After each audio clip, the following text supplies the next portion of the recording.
Rise and shine mga ka-RSP. Ito na po ang part 2 ng Gabay Patnubay mula kay Master Hans Kuwa.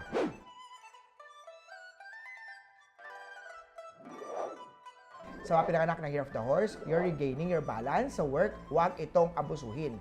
White at 1.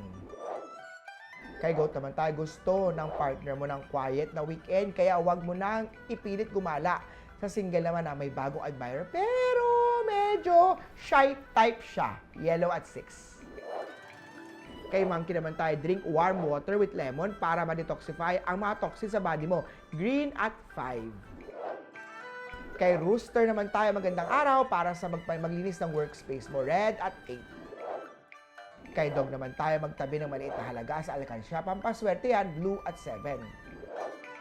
And lastly, kay Year of the Pig na tayo, magandang araw para magtago ng pera sa safe spot mo.